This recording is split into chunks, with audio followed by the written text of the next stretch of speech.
Ojalá que sí.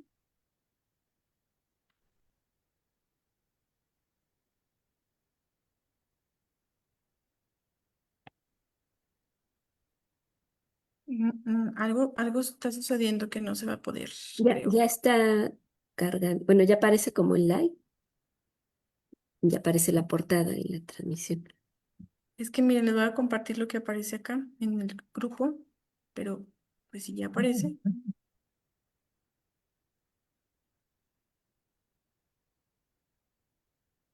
Hola. Algo está sucediendo. Ya está cargando. Bueno, ya aparece como el.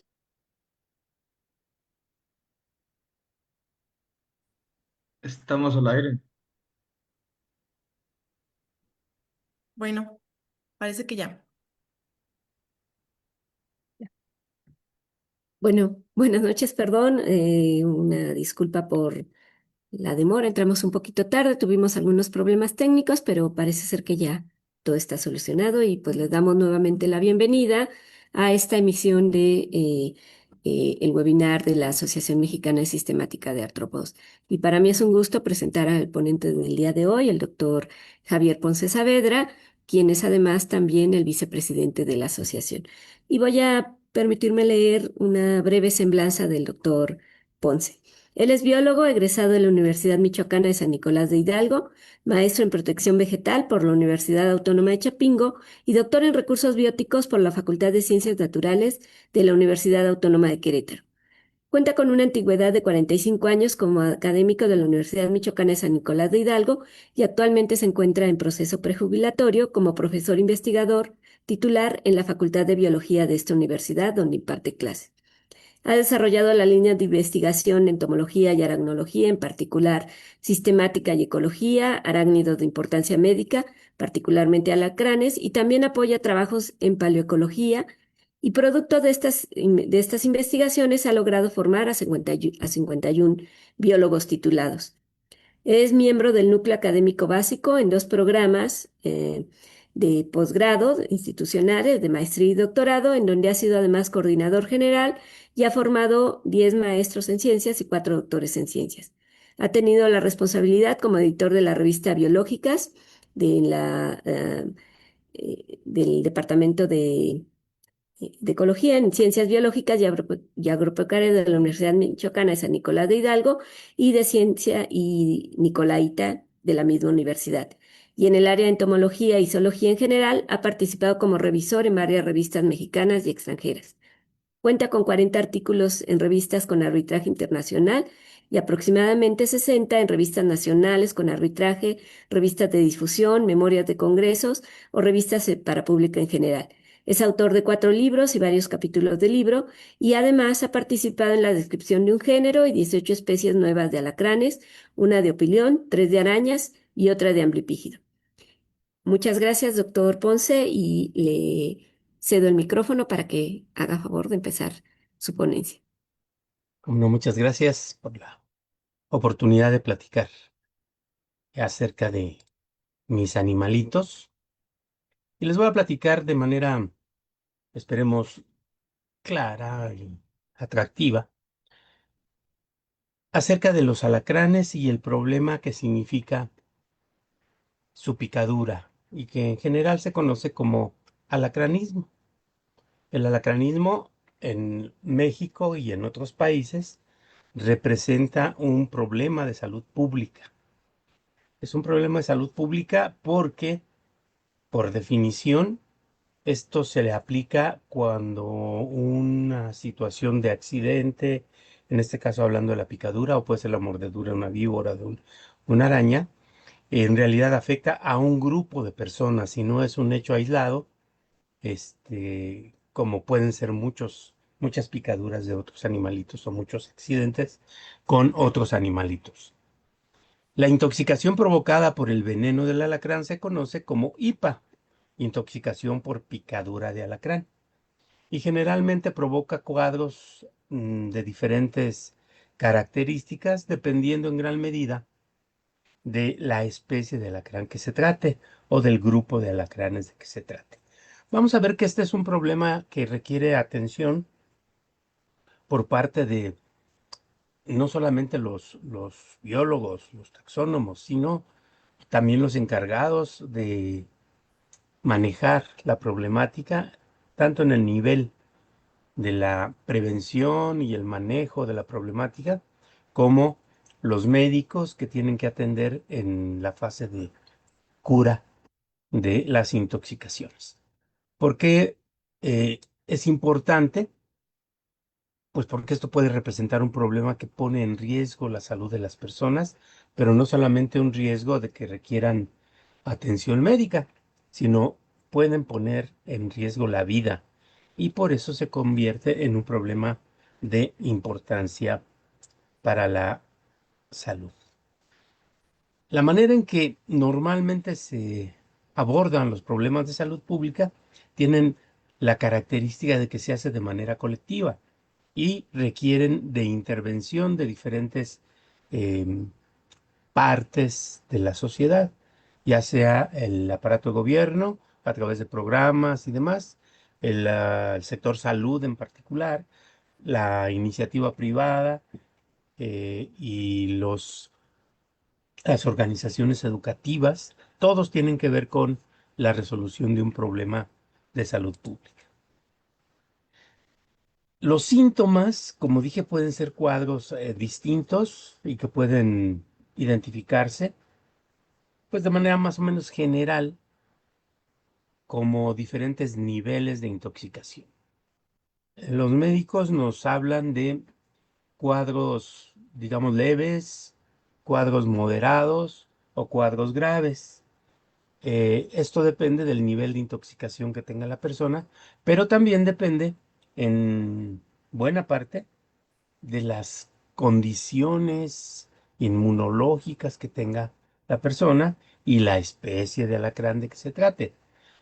Esto es muy interesante porque hay a nivel poblacional, nosotros podemos hablar de especies de gran importancia desde el punto de vista toxicológico, pero hay muchas personas que no tienen una reacción alérgica grave y otras sí, a pesar de haber sido atacados por el mismo animal.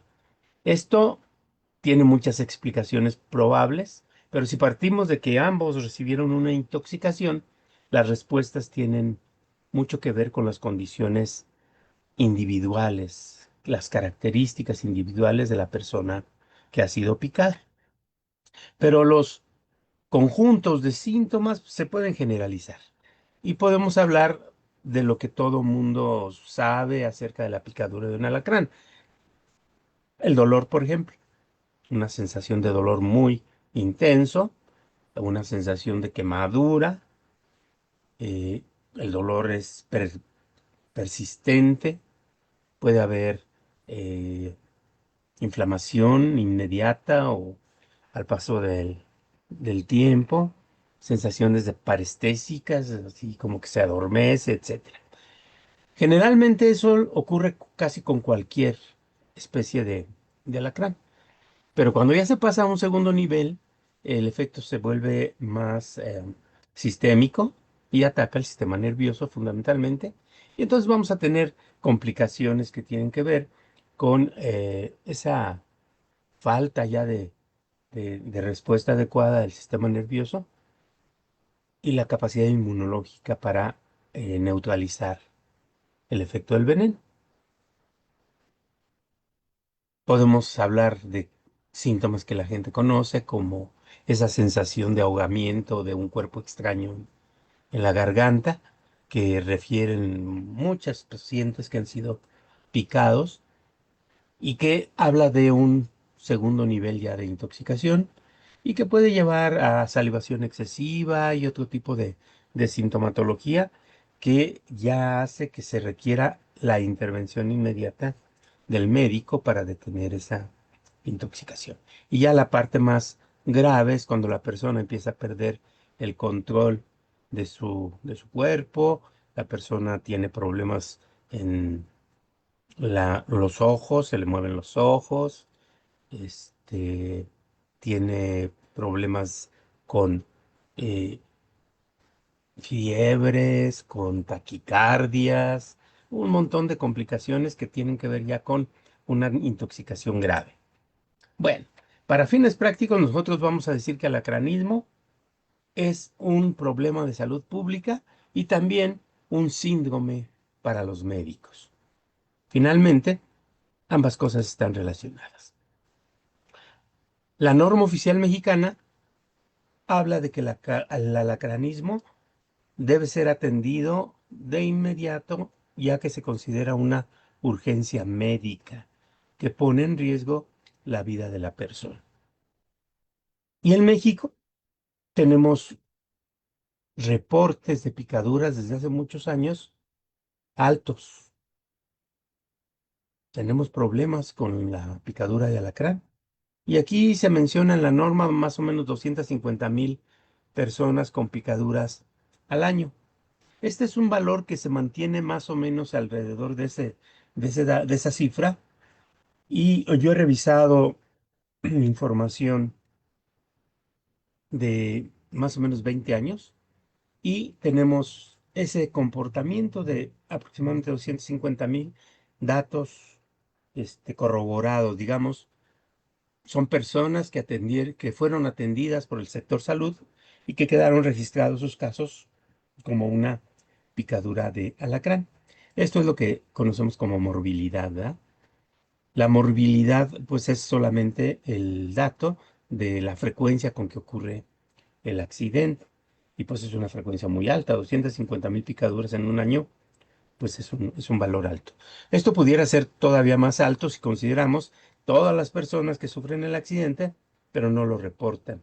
Y entonces, por ejemplo, el doctor Oscar Frank decía que por lo menos deberían ser 300,000 las picaduras. Los datos que les voy a presentar por aquí nos hablan de que este valor es de datos confirmados, pues así ronda los 250 o incluso menos. ¿Qué pasa? ¿Por qué es un gran problema la picadura de alacrán? Bueno, pues hace algunos años, pues ya muchos años, 70 años más o menos, pues sí se moría mucho la gente cuando le picaba un alacrán. Pueden ver ustedes aquí lo que encerré en un cuadrito rojo, que los niños, ¿sí? Menores de 1 año hasta 9 años, pues eran altamente impactados por la intoxicación por picadura de alacrán y la mortalidad era muy grande. Ya a medida que las personas van teniendo mayor edad, pues son más capaces de resistir la intoxicación y poder salir avantes del lance. Sin embargo, a medida que se hacen también más grandes, ya de la tercera edad en adelante, nuevamente se vuelven gentes sensibles a la intoxicación, susceptibles de morir por ello. ¿En dónde ocurría más este tipo de problemas? Aquí les señalo algunos estados porque es importante mantener la vista en ellos. Tenemos el estado de Colima, tenemos Guanajuato, Guerrero, Jalisco, Michoacán. Son estados que están siempre con valores muy altos en defunciones. Y fíjense, curiosamente, desde 1958, que estos datos fueron tomados y publicados por Mazzotti y Bravo, Becquerel, en Durango la mortalidad no es alta. ¿Sí ven? Sin embargo, siempre los alacranes de Durango han sido los más famosos.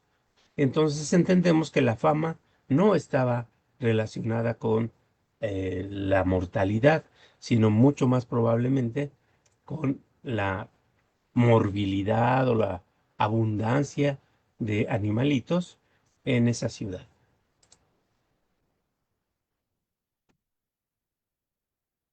¿Cuántas personas pueden morir por picadura de alacrán? Pues ya en un cálculo así muy aproximado podemos darnos cuenta de que es aproximadamente el 0,05%.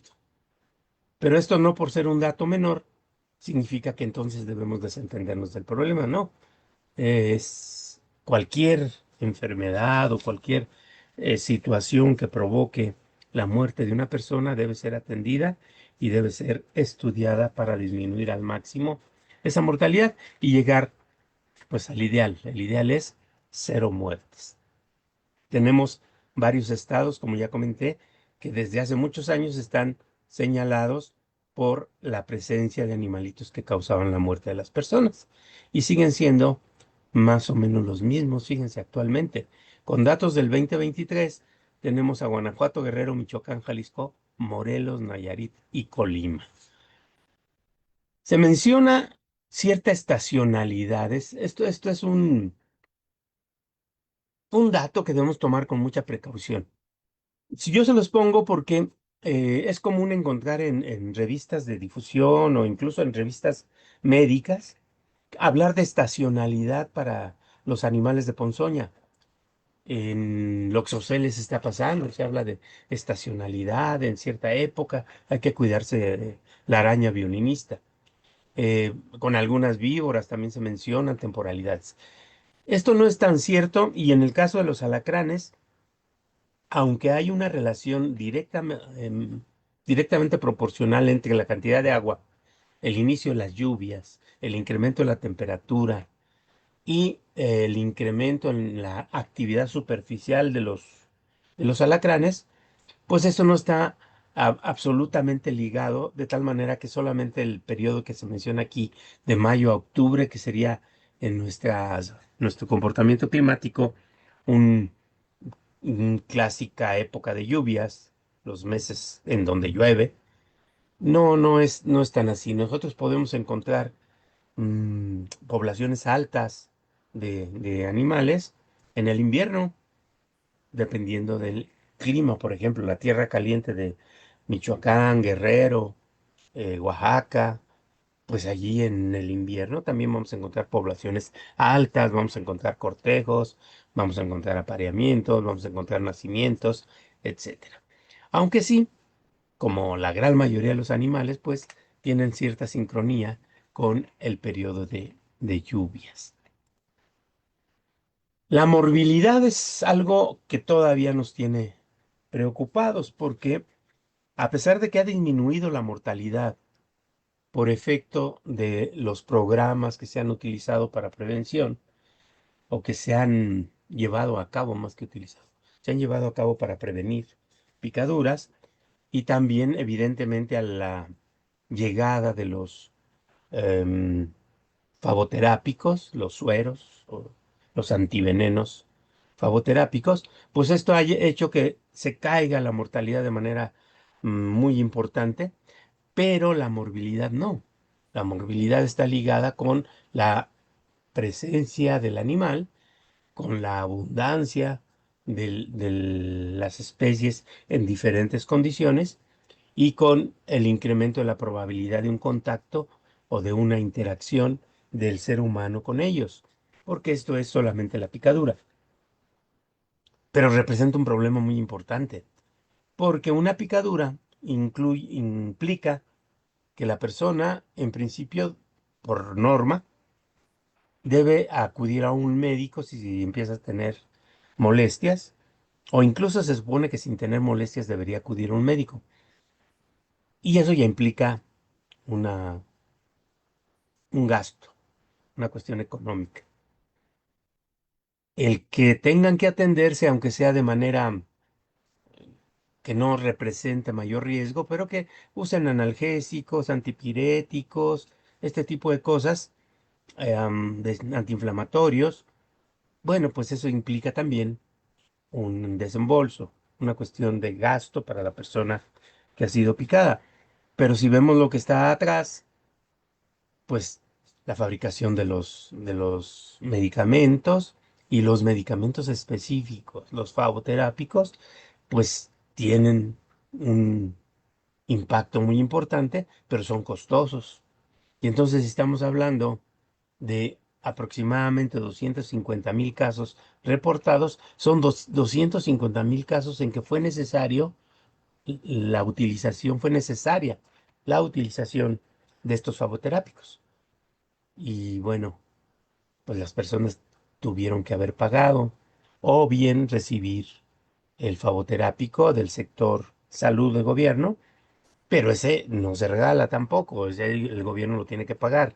Y la fabricación, pues, implica todo un proceso que también es una inversión y hay una gran cantidad de dinero detrás de este problema.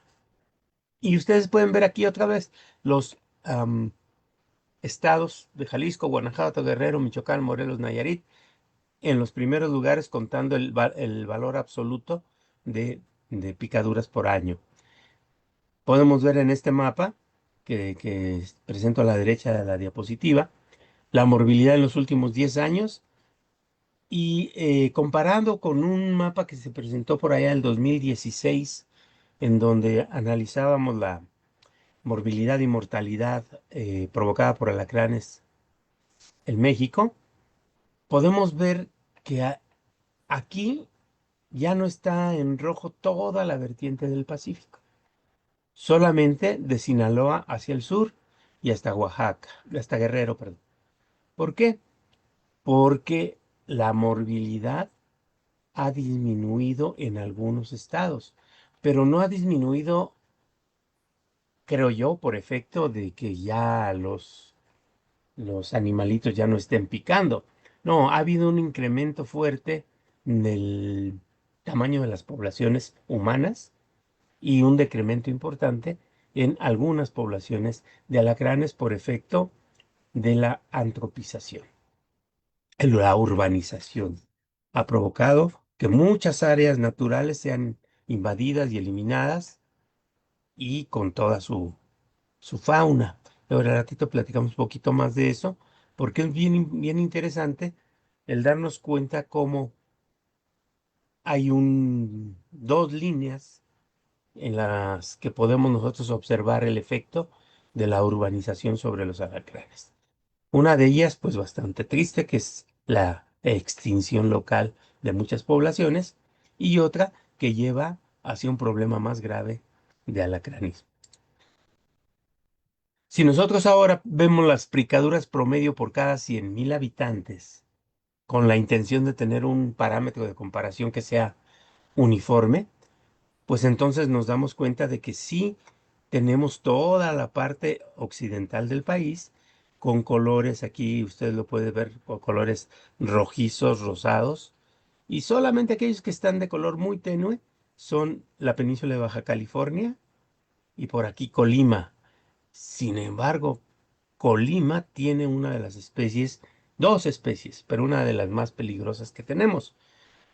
¿Por qué aparece aquí como si no fuera tan peligroso? Porque lo que estamos analizando con esta información es el índice de picaduras por cada 100,000 habitantes. Colima es un estado pequeñito, ¿sí? Y la cantidad de habitantes es también pequeña y por lo tanto la cantidad de picaduras y su relación pues no se puede comparar con lo que ocurre con otros estados. Esta relación tampoco es tan directa porque miren, si vemos en la tabla que acompaño aquí a la derecha, el estado de Morelos, chiquititito, también con una población pequeña, tiene en promedio un índice de 1,209 picaduras por cada 100,000 habitantes. Esto es, pues mil, uno de cada 100, perdón, va a tener posibilidad de ser picado por un alacrán en Morelos. La cantidad de picaduras que se reporta, pues también van a ser mayores. ¿Por qué?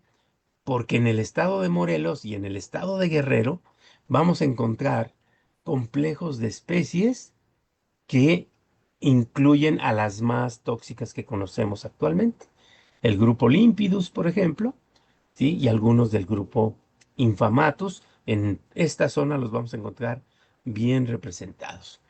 Y entonces pues va a haber más gente que se ponga mal y tenga que recurrir al hospital para poder salir del problema.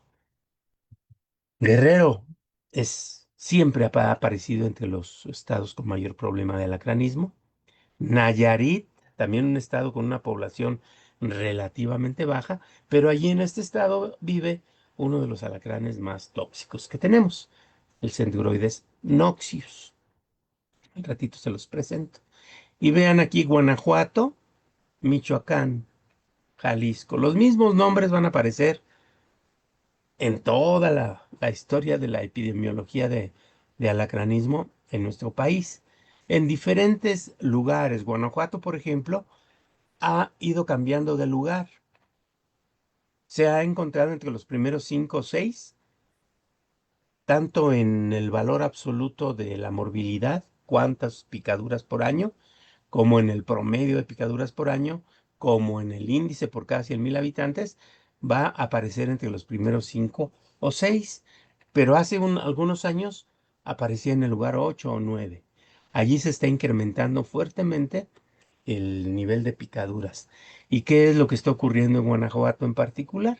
Pues que está existiendo una invasión muy rápida de sus áreas naturales, un incremento muy importante de población que es flotante y también mucha gente que se está moviendo y que está llevando animalitos hacia otros lugares, pero no cualquiera, sino en esta zona de Guanajuato encontramos a representantes de dos especies que se adaptan muy bien a vivir dentro de condiciones antrópicas: Centuroides infamatus y Centuroides ornatus.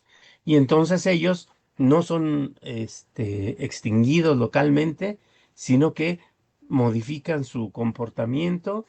Sí, sus poblaciones disminuyen en primera instancia, pero después se reproducen con mucha facilidad, ya protegidos por las construcciones humanas. Entonces, seguramente ahí estamos viendo un efecto de ese tipo y que además ya a nivel de competencia, pues están eliminando otros alacrancillos que pudieran andar en esos mismos ambientes.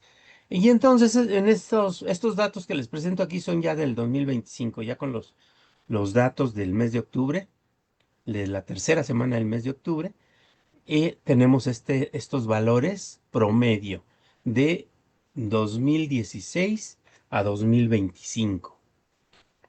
Podemos decir que es el valor más actualizado del índice por cada 100,000 habitantes. Y entonces yo puse aquí con rojo todos los estados que tienen más de 200 animalitos por cada 100, digo animalitos, 200 picaduras de alacrán por cada 100,000 habitantes. Después, con un color más o menos rosado, aquellos que tienen más de 100, entre 100 y 200 eh, picaduras por cada 100,000 habitantes. Y aquí tenemos estados muy interesantes. Miren, por ejemplo, está Oaxaca.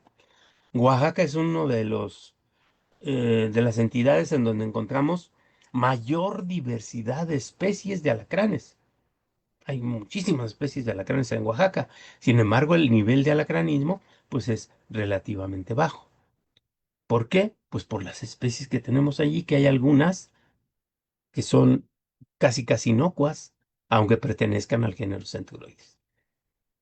Después encontramos con un verde más o menos clarito al Estado de México, que tiene una población bien grandota, y sin embargo, el índice de picaduras es relativamente bajo. ¿Por qué? Porque aquí tenemos solamente una o dos especies que pueden ser causantes de que las personas tengan que ir a los hospitales. Encontramos a Colima, que ya comentamos, su población es bastante pequeña, a pesar de tener dos especies importantes. Luego encontramos a San Luis Potosí. Fíjense que este es muy interesante porque San Luis Potosí hasta el momento no tiene registros de especies consideradas como altamente tóxicas o incluso medianamente tóxicas. Registros formales. Sí existen ya algunas evidencias de poblaciones que pueden pertenecer al complejo de los alacranes del grupo Infamatus o incluso otra población que puede ser parte del grupo Elegans. Estos dos grupos, Limpidus elegans es un solo grupo, Infamatus es otro gran grupo. Estos, cuando mencionemos esos nombres, se considera que son alacranes de importancia toxicológica. Después, con un verde ya un poco más intenso, encontramos al estado de Hidalgo, a Coahuila, Tamaulipas, Baja California Sur y Quintana Roo. Estos lugares pues ya no tienen mucha relevancia, tienen un índice menor de 10 a personas que son picadas por cada 100,000 habitantes. Entonces son accidentes raros.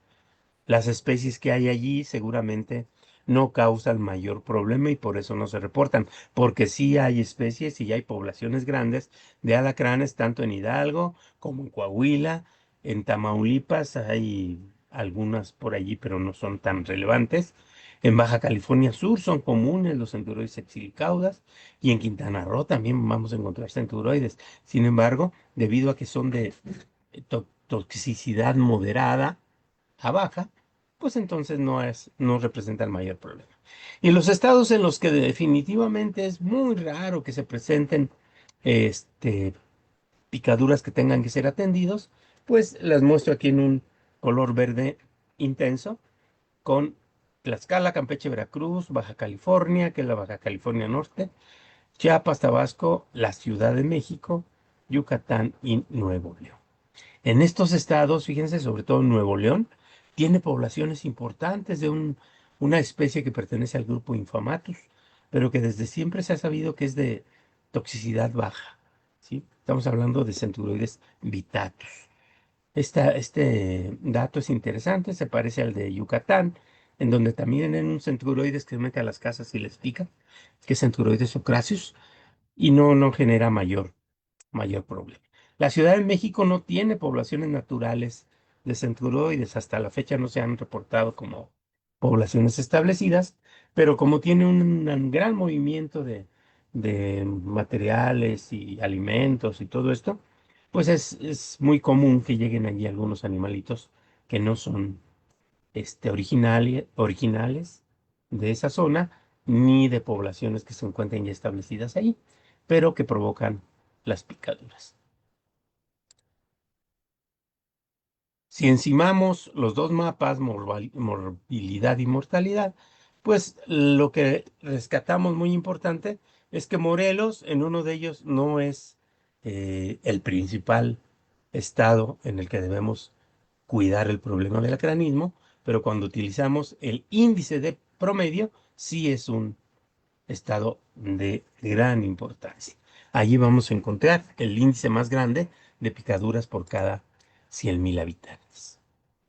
Y hablemos entonces ahora de los culpables, entre comillas, ¿no? Las 5 especies clásicas malvadas, les puse yo aquí, que se conocen desde principios de siglo o incluso algunas de ellas desde el siglo pasado.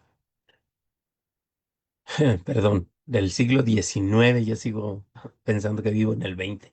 Desde el siglo XIX se conocen algunas de ellas, y del siglo XX se describieron otras, y ahora vamos a ver lo que ha pasado en el siglo XXI. Pero antes decíamos que teníamos que cuidarnos de Centuroides suffusus, el alacrán de Durango, que ya les comenté, en realidad no representa un grave riesgo. Y esta especie se encontraba distribuida, según las publicaciones eh, del siglo XX, se encontraba distribuida en varios estados, como Durango, Coahuila, Chihuahua, una parte incluso de Zacatecas. Bueno, una distribución muy amplia de Centuroides sulfus. A Sinaloa también se les reportaba. Centuroides noctis siempre ha estado restringido a el estado de Nayarit y un poquito en el estado de Jalisco. No se encuentra en ningún otro lado. Este Centuroides noctius es famoso porque de él se obtuvo la primera toxina conocida que provocaba los problemas de salud en el humano y se le llamó la noxiotoxina. Y a partir de allí empezaron comparativamente a utilizarla como el referente de toxicidad, porque este se considera el alacrán más tóxico de México. Y al hablar de México, estamos hablando casi del alacrán más tóxico del mundo, porque en México se concentran la mayoría de las especies que representan un verdadero peligro para la vida humana. Después encontramos a Centuroides elegans. Este se reporta desde el sur de Nayarit, toda la costa del estado de Jalisco, y se reportaba después en el estado de Guerrero, en la Sierra de Guerrero y la parte de la vertiente del Pacífico de Guerrero. Como pueden ver, aquí hay una distribución disyunta un poquito extraña. Bueno, pero eso es lo que se tenía. Centuroides infamatus se reportaba para todo lo que es el estado de Michoacán, exceptuando la costa, se reportaba para el estado de Jalisco, para el estado de Guanajuato, para el estado de Querétaro. No lo puse aquí porque ya no lo tenemos, o por lo menos ya hay evidencia que no está. Tenemos, bueno, fundamentalmente esa era la distribución. Estoy hablando de lo que se tenía antes. Eso nos llevó a plantearnos la posibilidad de que en realidad fueran varias especies las que estaban allí mezcladas con un nombre específico. Bueno, sabemos que los complejos de especies son algo más o menos común, sobre todo en animales como son los artrópodos, los insectos.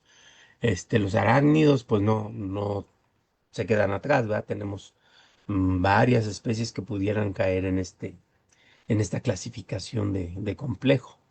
En los alacranes nosotros empezamos a encontrar variaciones interesantes que nos llevaron a pensar que pudiera haber varias especies en un nombre específico. En este caso, hay especies que en realidad son lo mismo, solamente hay una variación, por ejemplo aquí, cromática, ¿sí? Nosotros tenemos esta especie que es Centuroides ornatus, que fue resucitada, ¿sí? de la am, literatura de 1902, porque se había sinonimizado con Centuroides infamatus y en algún tiempo incluso se le había considerado una subespecie de infamatus.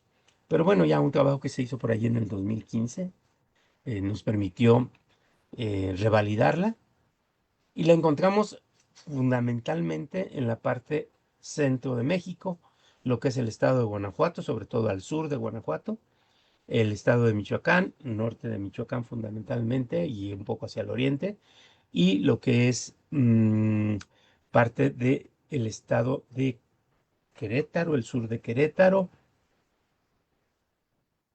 más o menos por ahí. Y Jalisco, en donde se encuentra la localidad tipo cerca de la ciudad de Guadalajara. Y allí vimos que podía haber animalitos muy amarillitos, otros que eran así medio ocre, con colores naranjas, acá no vemos ningún naranja, y otros ya de planos rojizos, ¿no? Bueno, pues estas tres cosas nosotros las consideramos para ver esa posible existencia de varias especies allí, y sin embargo el resultado fue que eran la misma cosa, solo con diferencias cromáticas, que muchas de ellas se deben en principio al hábitat en el que se encuentra el animal, pero también son ligeras diferencias, pues, que tienen que ver con lo que comen y cosas así. Otro caso que nos encontramos interesante es el caso de Centuroides noxius. Nosotros fuimos a la localidad tipo en el Platanal, Jalisco, y empezamos a buscar también en los alrededores para tratar de encontrar una distribución más precisa de la especie. Y nos encontramos con otras poblaciones en el mismo estado de Nayarit, pero hacia la costa de Nayarit. Y a primera vista, pues son muy similares a esta fotografía que les muestro aquí. Cuando las analizamos al microscopio, vimos con una sobreexposición de luz que teníamos al menos dos patrones de color en la misma población, ¿sí? Pueden ver ustedes claramente en el lado izquierdo, la que tiene la letrita A, animales que son de coloración más o menos este, uniforme. Sin esa luz intensa que le pusimos, se vería como el de la foto de la izquierda, ¿sí?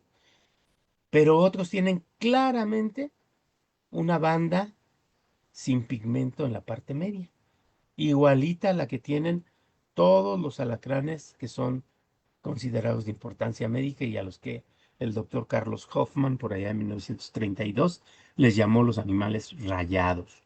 Los alacranes rayados, para él, eran el gran grupo de alacranes peligrosos, mientras que los que no tenían esas rayas, esas bandas bien definidas, en general eran poco peligrosos, excepto Centuroides noxius. Lo que les quiero decir es que para el doctor Hoffman y para muchos investigadores posteriores a él, este animalito era un animal de coloración uniforme. Y lo que nosotros encontramos es que en realidad puede tener los dos patrones.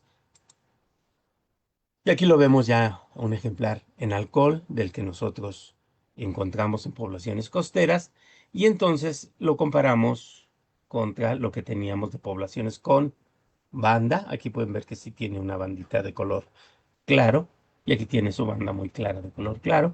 Y esta es una población de la localidad tipo Centuroides noxius y esta es una población ya en la costa de San Blas. Y pues parece que son la misma especie, pero no fue así. A partir de allí describimos a Centurioides huichol, pariente muy cercano de Centuroides noxius e igualmente tóxico. Bueno, pues estas son las especies que hemos visto como ejemplos que forman complejos y que, bueno, son para la ciencia las especies crípticas, gemelas, etcétera. Ya aterrizando un poquito más en el tema de nuestra plática. Los alacranes entonces tienen que ver con el alacranismo, evidentemente, pero el trabajo que se requiere para poder desmenuzar adecuadamente cómo se encuentra la, la problemática de la intoxicación por picadura de alacrán requiere que primero desmenucemos cómo se encuentra la situación taxonómica de los alacranes, porque en muchos lugares se ha encontrado que relativamente cerca, hablamos de unos pocos kilómetros, poblaciones muy parecidas de animales, en un caso causan intoxicación grave y en otro caso no. Y dicen, pero si me picó el mismo alacrán. Bueno, eso puede ser causa de que a lo mejor el animal no tenía suficiente veneno o algo así en algún caso, pero que ya sea parte de lo que la gente te platica. No, es que los alacranes de por aquí no pican, pero los que están allá abajo, esos sí son muy peligrosos. Bueno, ¿qué es lo que realmente hay allí? Pues podemos ver que hay animales que se parecen muchísimo. Aquí les presento tres especies que a ojo, pues son muy, muy parecidas. Tienen cuatro rayitas aquí, ¿sí? Cuatro rayitas. Aquí también pueden tenerla bien desarrollada o no. Aquí está bien desarrollada, acá no. Y cosas, detallitos de ese tipo que no hacen que la apariencia del animal sea muy distinta. Pero en realidad son tres especies claramente definidas. Centuroides elegans, que ya dijimos dónde anda, en Nayarit, Jalisco. Luego es sustituida en la costa de Colima y Michoacán por Centuroides tecomanus. Y después es sustituida por Centuroides meisei. Si seguimos la costa, vamos a encontrar en Guerrero también a Centuroides bonito. Y por aquí en las Islas Marías vamos a encontrar a Centuroides insulares. Todos esos animalitos se parecen mucho y hace algunos años todos eran identificados como parte del grupo elegans o en algún caso límpidos. ¿Qué comparten estos animalitos? Las cuatro rayas en el caparazón. Cuatro rayas en el caparazón. Y hay un montón de animalitos que tienen eso. Entonces eso aunado con otras características un poco más finas, pues nos puede confundir. Un caso un poquito más complicado lo representa el grupo de los infamatos. Centuroides infamatos históricamente como les comentaba, se localizaba en la parte centro, occidente y norte de México, todo esto, ¿sí?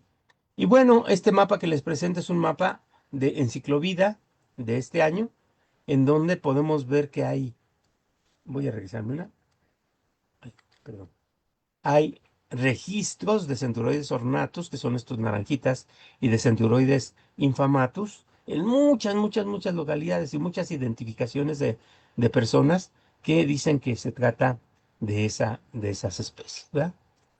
Incluso miren, hasta en Tabasco, Guerrero, Puebla, por acá, Ciudad de México, tenemos algunos registros de los observadores ciudadanos.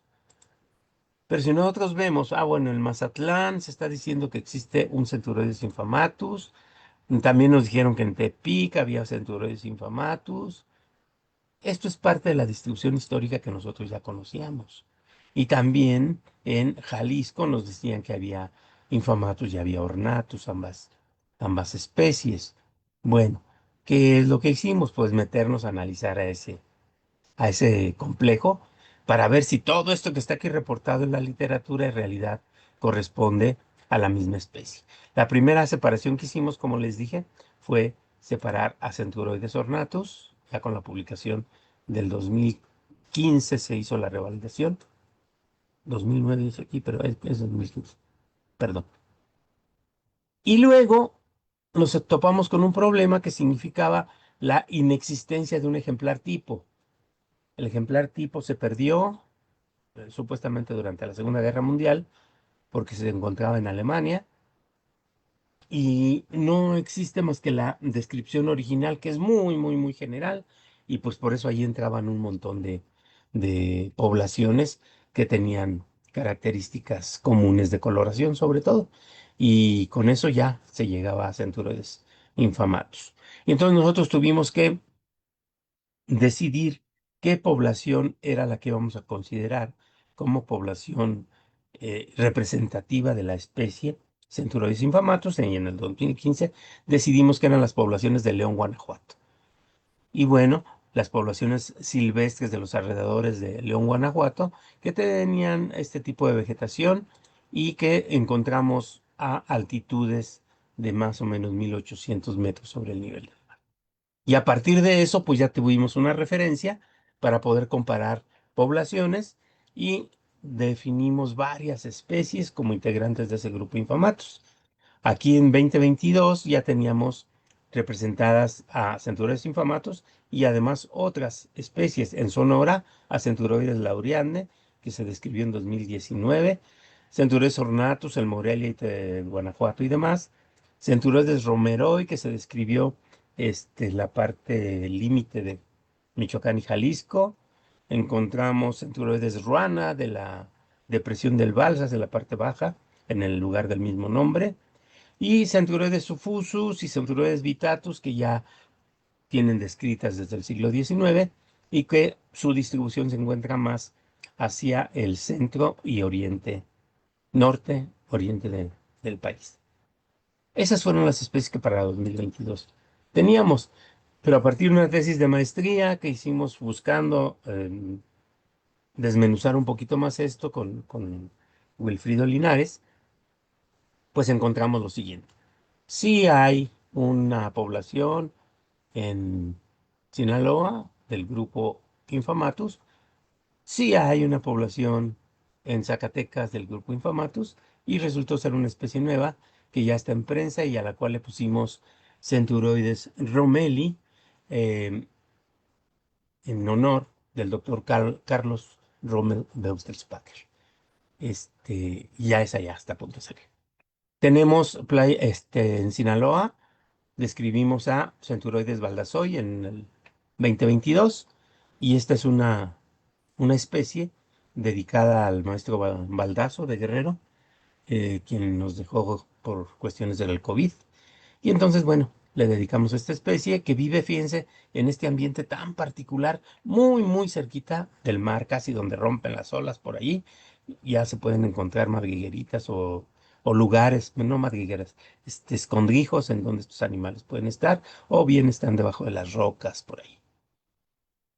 Después podemos ver otros clados que se nos formaron aquí con un análisis, con un marcador molecular, y encontramos a las poblaciones de León, Guanajuato, con otras poblaciones alrededor, y que ya genéticamente se separan bien, y redescribimos a Centuroides infamatus.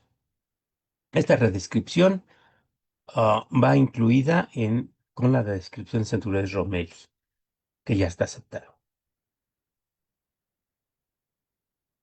No hay más que más que más. Bueno, aquí les muestro rápidamente, perdonen, me ando brincando. Otras especies que se encuentran ya en proceso de descripción. La de Nayarit, la que se mencionaba en Tepic, bueno, pues la vamos a encontrar en Tepic y en Jalisco, ¿sí? En esa zona de Nayarit y en Jalisco, y eso representa otra especie. En Aguascalientes tenemos otra especie, y tenemos en la zona de Uruapan, Michoacán, una especie más que nos tiene ahorita ocupados en describirlas. Son tres especies que vamos a publicar, yo creo, en un solo artículo. Y además de que pueden observar aquí que este tecladito que se nos forma acá son los centuroides de la costa, centuroides tecomanos que están en la costa de Michoacán y que los usamos de alguna manera para tener una referencia ahí. Ok. Para las descripciones actuales estamos usando un concepto más integral de taxonomía, usando no una filogenia, sino evidencias moleculares obtenidas a través de métodos filogenéticos. Estamos utilizando morfometría, ¿sí? Esto es algo que particularmente hago para probar las hipótesis morfológicas. Hacemos luego la morfometría para ver si se mantienen nuestras poblaciones morfométricamente separadas y luego les metemos los marcadores moleculares y en este caso buscamos obviamente la consistencia, la congruencia entre las tres tipos de evidencias que utilizamos y que luego complementamos también con los patrones de distribución o las condiciones ecológicas en que se encuentran los animales. Con el grupo límpidos está pasando algo similar. Todo esto decía que era centuroides límpidos. Ya describimos una especie desde el 2004 que era distinta y que se resultó ser centuroides balsacensis. Por otro lado se quedaron los tecomanos. Por aquí, este lado, quedaron los límpidos, que sería el norte, el noroeste de Michoacán, hacia el Estado de México. Por acá hay mucho límpidos, y hacia Puebla, por allá. Y aparecieron otras poblaciones distintas que representan una nueva especie en el estado de Guanajuato, cerca de la ciudad de Irapuato. Ahí encontramos dos poblaciones muy interesantes, que son ya una nueva especie que ya tenemos separada, pero que también está esperando que la describamos. Y apareció otra que está en medio, sobre la sierra, que comunica a Michoacán con la parte oriente y se va hacia Guanajuato. Aquí hay otra especie que está en descripción, ya está casi terminada y que le vamos a dedicar a un compañero nuestro que murió recientemente. Ok. ¿Por qué es importante entonces conocer que hay muchas especies que pueden estar mezcladas? Si al final de cuentas, como dicen los médicos, con que yo sepa separar un centuroides, pues ya la hice. Si es un centuroides, pues le voy a aplicar y voy a tener mucho cuidado. Si no es un centuroides, pues a lo mejor puedo tener un poquito más de tiempo para atender a la persona.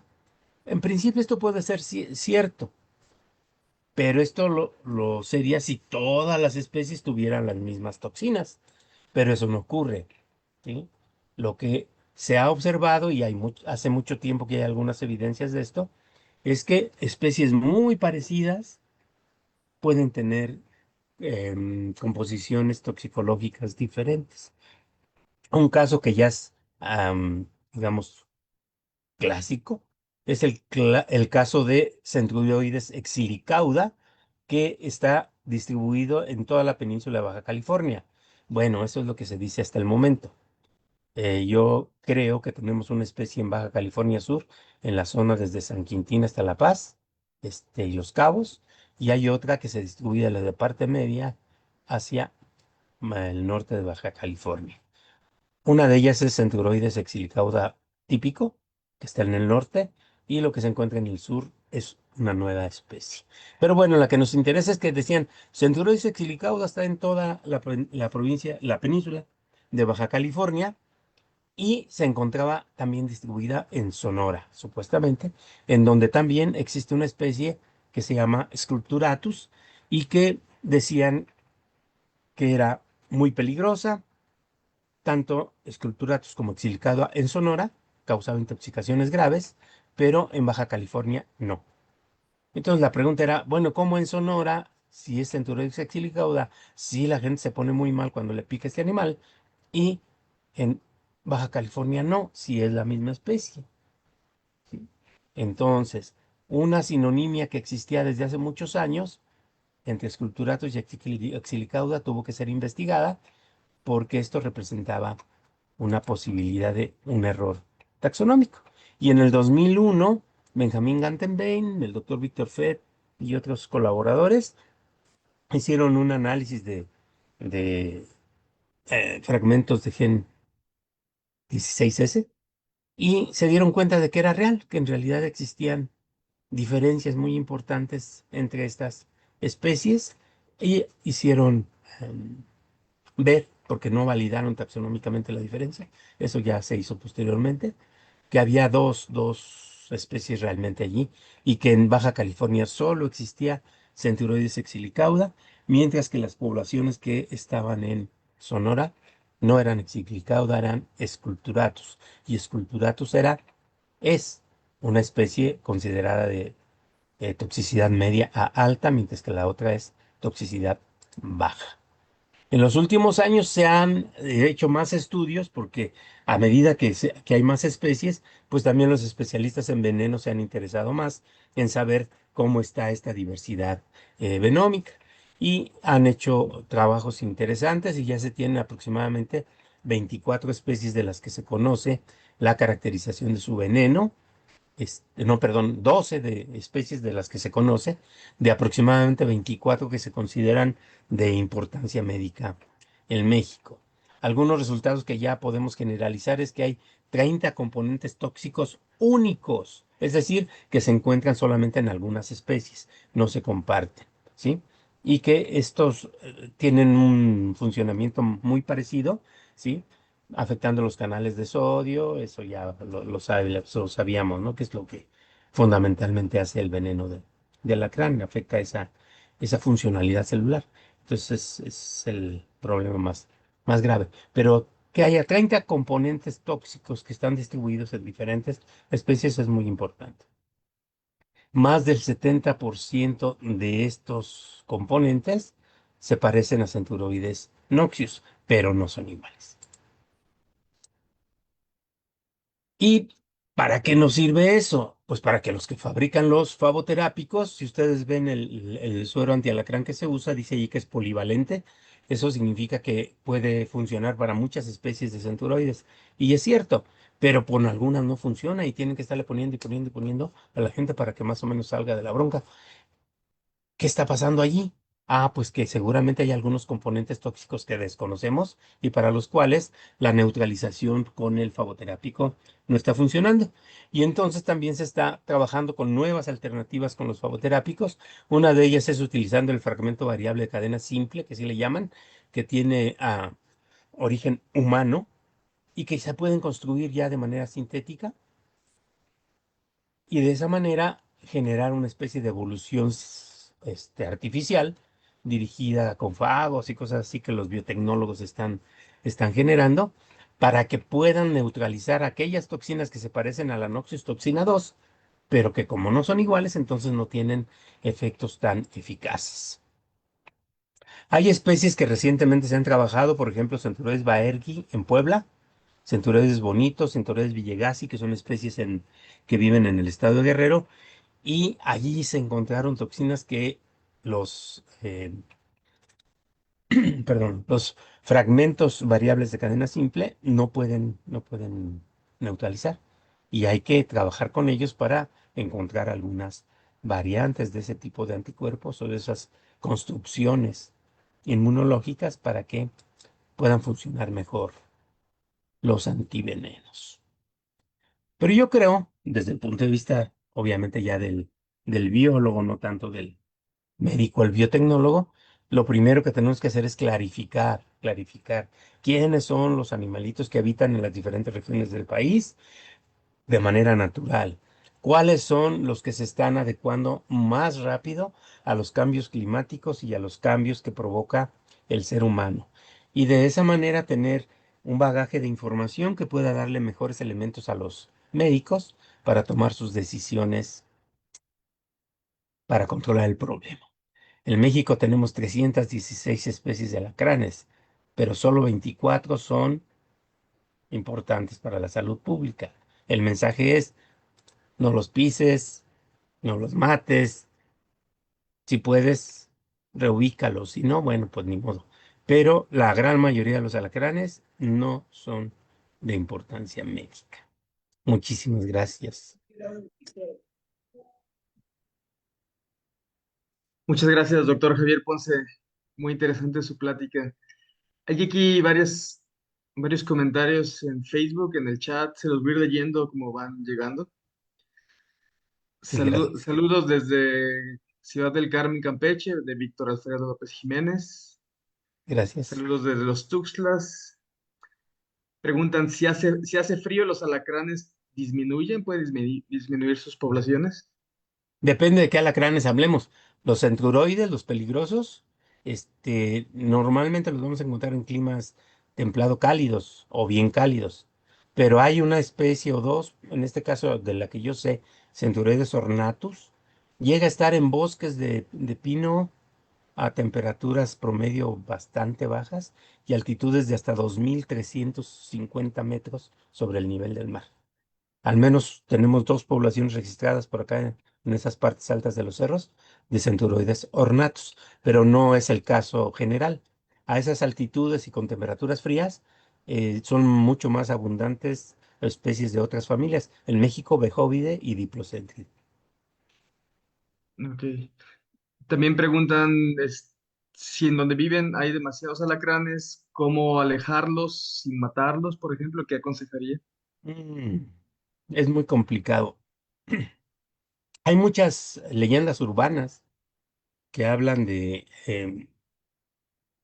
hacer cosas para alejarlos. Los animales sí son muy sensibles, tienen una capacidad de detección de quimioestímulos y mecanoestímulos muy, muy, muy, muy alta.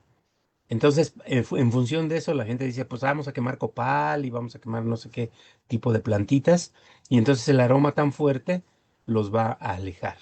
Pero eso es muy, muy momentáneo y no todos los animales responden. Lo que pasa es que nosotros creemos que porque a mí me irrita la nariz, pues le va a irritar al animalito, pero eso no necesariamente es cierto. Este, es complicado pensar en formas de mantenerlos fuera de casa sin utilizar algunos artificios. Si están dentro de casa, pues hay que sacarlos, no hay de otra, hay que sacarlos ahora sí que como sea, ¿no? Pero si ustedes ya tienen una casa libre de alacranes, hay bastantes formas de mantenerlos, si no alejados, sí evitar que entren a la casa. Y nada más les digo rápido, un consejo es tener todas las posibles entradas, aparte con mosquitero, una cosa así, un pedacito de unos 30 centímetros cubierto como si fuera con loseta que sea lisa, porque el animal no puede escalar superficies lisas. Entonces simplemente llega allí, pero no va a poder meterse. Entonces en ventanas o en puertas se puede utilizar ese tipo de material para evitar que entren. Ok. Aquí pregunta la doctora Jessica López, ¿hay mitos en relación al tamaño del organismo y la potencia del veneno? ¿Qué tan cierto es que los alacranes entre más jóvenes son más peligrosos o su No, toxicidad es mayor? ahí hay una distorsión. Es cierto que el mito es alacrán chiquito más peligroso, pero en realidad se refiere a la especie. Fíjate que Centuroides noxius, que como les dije es el más tóxico, mide más o menos unos 3,5 centímetros. Es una cosita chiquita, ¿sí? Y es muy, muy peligroso. Alacranes muy grandes, por ejemplo, los pandinos que venden para mascotas y eso, son casi inocuos en su veneno. Pero si nos centramos en centuroides, funciona las especies que tienen tamaños menores, el tamaño promedio de la mayoría de las especies debe andar alrededor de 4,5 centímetros. Son peligrosas comparados con los animales de tamaños grandes como Centuroides gracilis, Centuroides nigrescens, que son animales que miden 10 centímetros más o menos de longitud corporal. Sí hay esa relación, pero en cuanto a edad, no, para nada. Los animales chiquititos, juveniles y demás, tienen veneno, pero simplemente por la cantidad de veneno que portan, pues van a intoxicar menos. Ok. Y en cuanto también a las relaciones aquí que preguntan, Ernesto nos pregunta, ¿qué relación existe entre la toxicidad y el patrón en el grupo de los rayados? Hola, Ernesto. Supongo que es el neto. Sí, sí, Este, ¿Cuál es la relación? Pues de manera clara, No podemos decir que los que tienen 4 rayitas sean más peligrosos que los que no las tienen. Que los que tienen el carapacho completamente oscuro sean más peligrosos que quienes lo tienen claro. Porque dentro de estos complejos que comenté, vamos a encontrar especies que ya se sabe que son muy tóxicas y otras que no lo son. Y el patrón de color del carapacho es el mismo. El patrón de bandas es el mismo.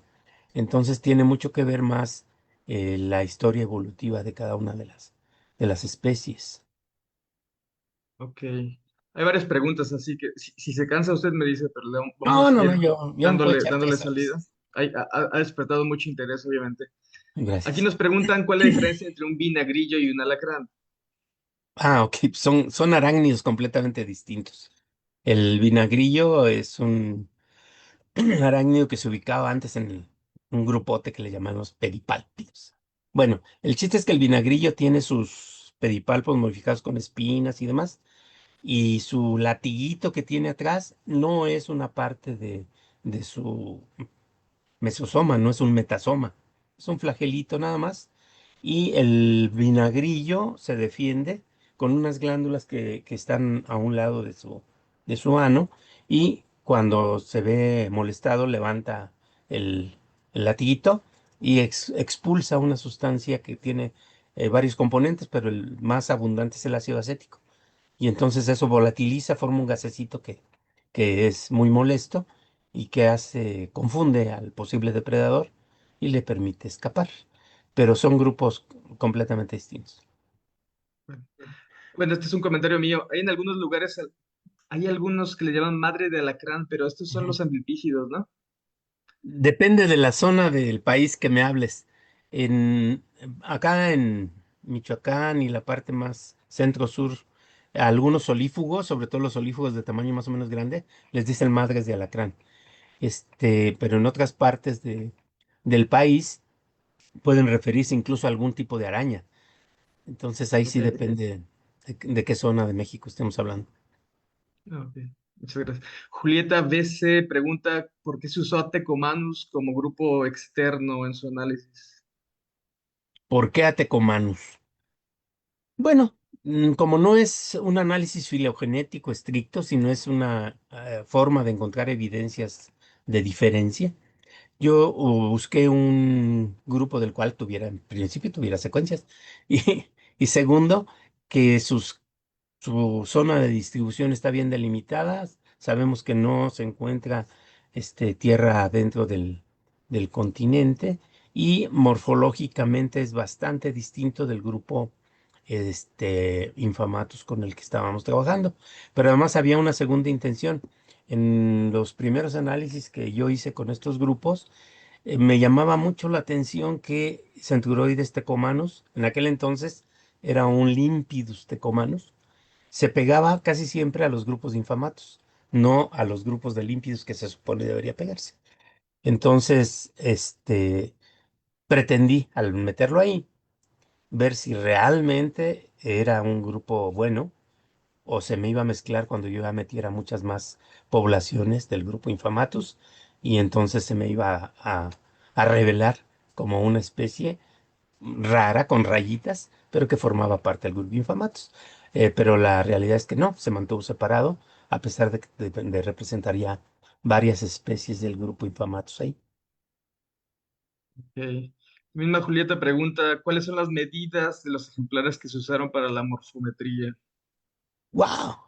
Utilizamos de inicio, si me equivoco en el número, será por 2 o 3. Creo que 42 medidas iniciales. Medidas directas que normalmente usamos tienen que ver con la longitud del carapacho, el ancho del carapacho, ancho anterior, ancho posterior, la longitud, ancho y alto de fémur, patela, eh, de las manos, los dedos, los segmentos metasomales, la placa pectínea, la vesícula. Entonces eso ya nos da un montón de medidas. Y para evitar el efecto tamaño, que es un efecto que luego nos mete ruido allí al separar animales de la misma especie solo porque son más grandes y otros son más chiquitos. Entonces nosotros seleccionamos proporciones que de acuerdo con nuestros análisis numéricos muestran diferencias significativas y entonces estadísticamente nos permiten tener un cierto control sobre la forma de algunas estructuras. Ok, muchas gracias.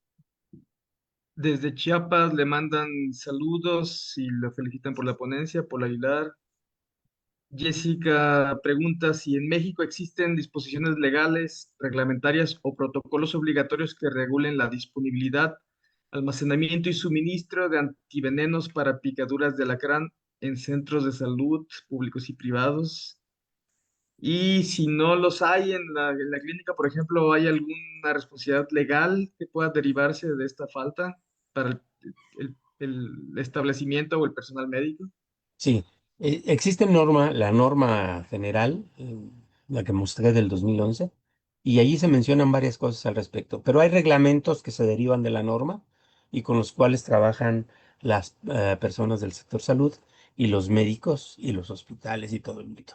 Es una obligación de los servicios de atención de urgencia tener disponibilidad de antiveneno y generalmente en el país ya para estas fechas no es un problema el antiveneno para alacrán. Generalmente hay disponibilidad y también se puede obtener en el sector privado, comprarlo en las farmacias, pero sí hay una pequeña diferencia, bueno, no tan pequeña. El precio es alto y sí son diferentes los favoterápicos que maneja eh, el gobierno que los que se tienen en la iniciativa privada, aunque ya tengo entendido que hace un par de años hubo un convenio con el fabricante del antiveneno, del alacramín, son los laboratorios Silanes, para ellos ser los que mantienen el stock de antivenenos en los hospitales del sector público. Ok. Hay Julián problemas también con pregunta. otros, ¿eh? Loxoceles es un problema. Sí, Eso es claro. otro. Y la Trodectus, me imagino. La Trodectus ya no tanto porque hay más disponibilidad de antiveneno para la Trodectus que para el Oxo. Ok. Julieta pregunta cómo se hacen los favoterápicos. No sé si pueda. Híjole, ese es todo un show. Pero así muy rápido, hay varias etapas en la historia de los antivenenos. Primero, pues era el suero clásico que se obtiene. Bueno, todavía se sigue obteniendo a partir de los caballos, a los que se les extrae sangre una vez que fueron inoculados con el veneno, obviamente en ciertas concentraciones que no vayan a andar matando al animal. Y entonces ellos producen anticuerpos y de esos anticuerpos este, se fabricaba un suero que era inyectable, pero pues llevaba un montón de contaminantes, ¿no? Entonces eran los anticuerpos, digamos así, crudos, con otras proteínas que iban allí. Y entonces, como podían hacerle muy bien a la persona, en algunos casos le hacían mucho daño porque generaban una reacción alérgica muy grave, un shock anafiláctico, y muchas veces la persona moría por el efecto el suero que le inocularon más que por la picadura del alacrán. Entonces eso llevó a un desarrollo que el primer problema era pues quitarle los contaminantes. Lograron tener sueros cada vez mejores con las inmunoglobulinas cada vez más puras. Y después el gran salto fue encontrar anticuerpos que no tuvieran reacciones secundarias, lo cual lograron al modificar las inmunoglobulinas, quitarles por ahí algunas este, componentes en, en una parte del anticuerpo y de allí viene el nombre, ¿no? Porque fueron las regiones FAB y por eso se les llama favoterápicos. Y así es como llegaron a ese tipo de anticuerpos ya muy específicos, con muy o ninguna, muy escasa o ninguna reacción secundaria. Ok. Le manda saludos y lo felicita el doctor Julián Bueno. Ah, muchas gracias. Saludos, Julián, también de mi parte.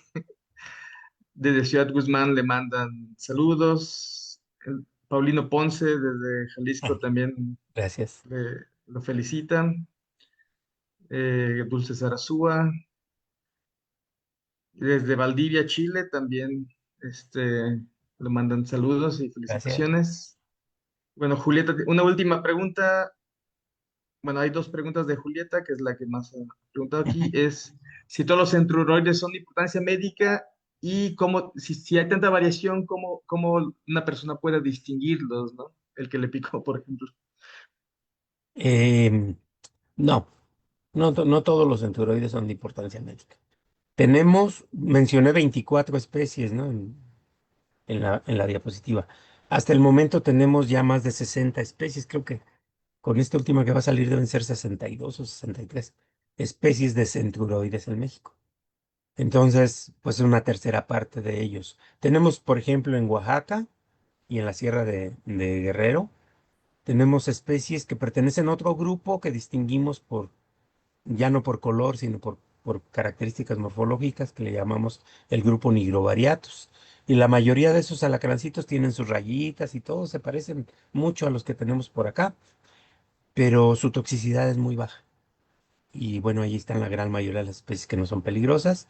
En Veracruz está Centuroides oryzaba, luego encontramos en Yucatán Centuroides ocráceos, que son centuroides con una toxicidad muy baja y que son rayados.